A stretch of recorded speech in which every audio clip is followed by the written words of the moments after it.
Anda tahu, mari kita mulai dengan sebuah imajinasi sederhana. Coba bayangkan Anda mengenakan kemeja putih sutra yang benar-benar bersih. Oke, kemeja putih bersih. Tanpa noda sedikit pun ya? Tepat sekali, tanpa noda sedikit pun. Kemeja itu sempurna. Lalu, tanpa peringatan, Anda dipaksa masuk ke dalam arena gladiator yang lantainya penuh dengan lumpur, kotoran, dan ya intrik berdarah. Wah, itu pasti mimpi buruk sih. Insting pertama kita secara alami pasti berusaha sangat keras untuk menjaga kemeja itu tetap bersih. Kita bakal berjinjit menghindari setiap cipratan lumpur. Nah, iya benar. Dan di sanalah muncul pertanyaan yang agak mengganggu. Seberapa jauh Anda bersedia melangkah? Maksud saya, apakah Anda rela melihat orang-orang yang Anda cintai babak belur di arena itu dihajar habis-habisan? Hanya demi memastikan kemeja Anda nggak kena setetes noda pun? Persis. Tenggelam dalam lumpur, sementara Anda sibuk melindungi kemeja putih Anda. Dilema moral semacam ini sebenarnya membalikan seluruh pemahaman tradisional kita tentang apa artinya menjadi orang baik ya. Kadang, kebaikan yang pasif itu bisa menjadi sama destruktifnya dengan kejahatan yang aktif. Betul sekali. Dan untuk menjawab dilema tersebut, selamat datang di sesi eksplorasi mendalam kita hari ini. Khusus untuk Anda, sang pembelajar. Halo sang pembelajar. Hari ini kita akan membongkar tumpukan sumber yang lumayan tebal. Kita punya catatan sejarah, teks kuno Mahabharata versi India dan juga pewayangan Jawa, sampai artikel ensiklopedia dan ulasan budaya kontemporer. Semuanya berpusat pada satu tokoh ikonik ya, Puntadewa atau yang mungkin Anda kenal juga sebagai Yudhistira, sang putra sulung dari Pandawa V. Iya, dan misi kita di sesi eksplorasi mendalam ini bukanlah sekedar mendongeng mitologi kuno. Sama sekali bukan, kita akan membedah anatomi dari, kebaikan absolut. Benar, kita akan membongkar bagaimana kebajikan yang ekstrim itu bisa menjadi kekuatan super, tapi sekaligus kelemahan yang sangat fatal. Dan yang paling penting, menjadi sumber dilema moral yang luar biasa relevan dengan kehidupan profesional maupun pribadi Anda hari ini. Sebagai fondasi, kita harus paham dulu bahwa Puntadewa ini menjungkir balikan ekspektasi kita. Di semesta epos yang penuh intrik politik dan perang brutal, pemimpin ideal kan biasanya pejuang garang atau ahli strategi yang licik. Tapi Puntadewa menolak cetakan itu kan? Mari kita mulai dari desain awal manusia sempurna ini. Karena asal-usul kelahirannya saja sudah dipenuhi paradoks. Iya, ada dua versi menarik yang kita temukan di sumber kita. Betul.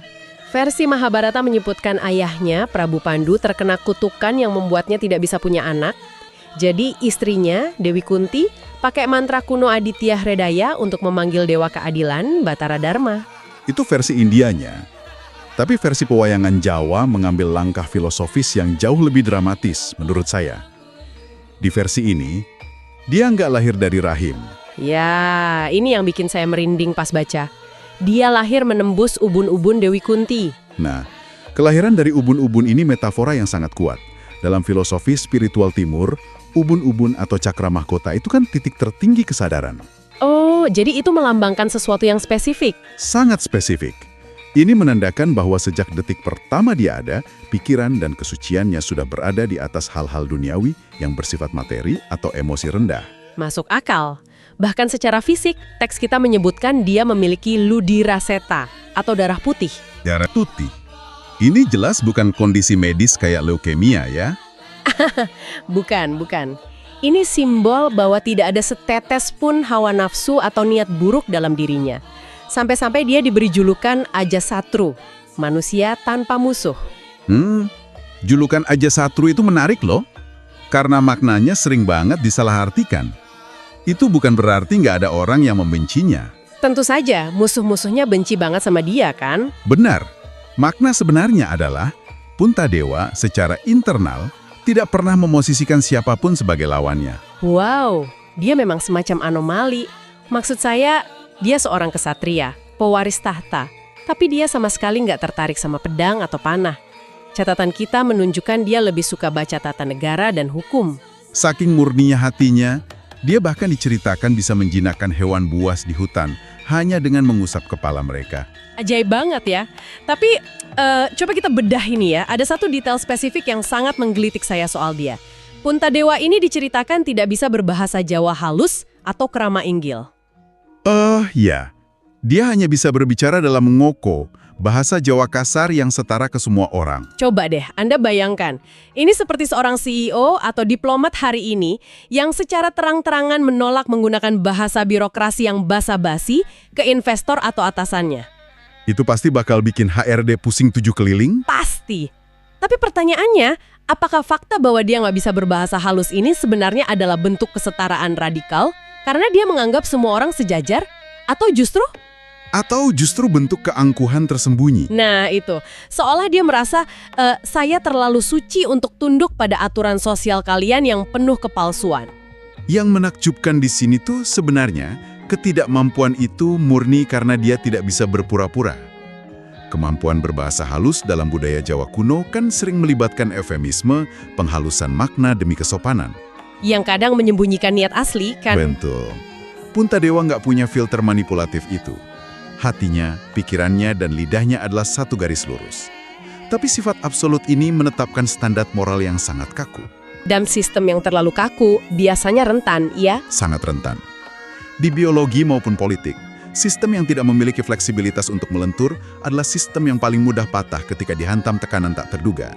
Dan tekanan tak terduga itu datang dalam bentuk pamannya yang sangat licik, Sengkuni. Nah, ini membawa kita dari teori kesucian ke bencana praktis. Bencana yang sangat besar. Integritas buta tanpa keluasan strategi ternyata mangsa empuk bagi para manipulator. Kita masuk ke insiden permainan dadu yang epik itu. Sang raja berdarah putih diundang bermain dadu oleh sepupu dan pamannya. Hasilnya? Dia kehilangan segalanya. Kerajaannya, Amarta, kebebasan saudara-saudaranya, kebebasannya sendiri. Dan puncaknya yang bikin emosi, dia mempertaruhkan istrinya sendiri, Dewi Drupadi, yang kemudian diseret dan dipermalukan di depan umum oleh pihak Kurawa. Itu momen yang sangat tragis. Nah, disinilah letak hal yang sangat menarik. Saya beneran protes keras pas baca ini. Gimana mungkin manusia yang katanya paling adil dan suci, tiba-tiba jadi kayak pecandu judi yang mempertaruhkan istrinya sendiri? Kalau kita menganalogikan Puntadewa sebagai pecandu judi, itu kurang tepat sebenarnya. Karena motifnya bukan keserakahan atau hasrat adrenalin buat menang. Makanya, analogi yang paling pas menurut saya tuh kayak sistem kecerdasan buatan atau AI. Anda memprogram AI ini dengan satu aturan mutlak, ikuti aturan kehormatan. Jangan pernah menolak tantangan kesatria. Iya, tapi Anda lupa membekali AI ini dengan common sense atau akal sehat. Dia nggak punya tombol stop ketika situasinya jadi destruktif. Dia terus main karena aturan kehormatannya bilang nggak boleh mundur. Dia terjebak dalam algoritmanya sendiri. Logika AI itu sangat pas. Ini adalah blind spot atau titik buta dari kehormatan dogmatis. Sengkuni itu kan kebalikan dari Puntadewa. Kalau Puntadewa itu garis lurus, Sengkuni itu benang kusut. Sengkuni tahu persis cara meretas program kaku Puntadewa kan? Betul, dia menggunakan kode moral Puntadewa sebagai senjata untuk menghancurkan Puntadewa sendiri. Kepatuhan butanya melumpuhkan empatinya. Tapi tunggu dulu, ada sumber lain yang mengkontraskan kejadian dadu ini dengan sempurna. Insiden telaga beracun atau telaga yaksa pas mereka lagi dalam masa pembuangan. Ah ya, insiden yaksa. Di situ algoritma kakunya bekerja dengan hasil yang berbeda. Kan ceritanya keempat adiknya tewas keracunan air karena mengabaikan peringatan yaksa. Lalu Puntadewa datang, berhasil menjawab teka-teki yaksa. Dan sebagai hadiah, dia cuma boleh menghidupkan satu adiknya. Dan pilihannya sangat mengejutkan. Banget! Kalau pakai emosi, kita pasti pilih Arjuna yang paling disayang, atau Bima yang paling kuat buat balas dendam. Tapi dia milih Nakula, anak dari ibu tirinya, Madri. Alasannya murni karena keadilan mutlak, agar kedua istri ayahnya masing-masing punya satu penerus yang hidup. Ibu kandungnya, Kunti, punya dia. Ibu tirinya, Madri, punya Nakula. Saya ngerti hitung-hitungannya, tapi bukankah itu terkesan sangat dingin? Dia rela membiarkan saudara kandung seibunya mati demi sebuah keseimbangan matematis kosmik. Di mana empatinya? Disitulah letak paradoksnya. Apa yang terlihat dingin di mata manusia biasa adalah keadilan tertinggi di mata semesta. Di Telaga Yaksa, aturan keseimbangan itu menyelamatkan nyawa. Dewa terkesan dan semua adiknya dihidupkan lagi. Oh, jadi di telaga itu algoritmanya menang. Tapi di meja dadu, algoritma itu menghancurkan keluarganya. Tepat. Harga dari fanatisme terhadap kehormatan itu adalah penderitaan pembuangan selama 13 tahun. Dan pembuangannya itu parah banget. Tahun ke-13 mereka harus menyamar. Bayangkan Puntadewa, orang yang secara fisik menolak bohong, harus menyamar jadi Dwijakangka di kerajaan Wirata. Hidup dalam kebohongan setiap hari selama 1 tahun penuh. Itu penyiksaan psikologis yang luar biasa. Dan setelah semua penderitaan itu, mereka terpaksa menghadapi apa yang paling dihindari Puntadewa seumur hidupnya, Perang Baratayuda. Pertanyaannya, bisakah kemeja putih ini bertahan di tengah hujan darah? Jawabannya jelas tidak. Di medan perang, kesucian yang hanya diam itu cuma ilusi. Ada momen di teks di mana tekanan itu akhirnya bikin Puntadewa meledakan ilmu kebatinan Aji Tiwikrama. Dia yang seumur hidup menekan amarah, akhirnya mencapai batas dan berubah wujud jadi raksasa mengerikan, Dewa Amral atau Brahala.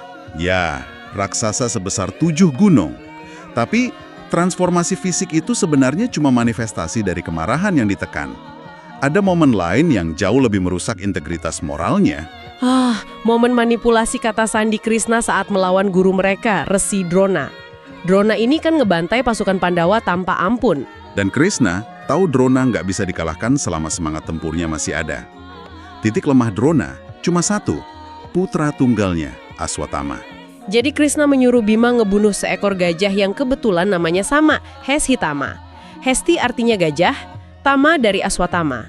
Pasukan Pandawa lalu meneriakkan, Aswatama mati. Drona panik, tapi dia nggak langsung percaya. Dia butuh konfirmasi.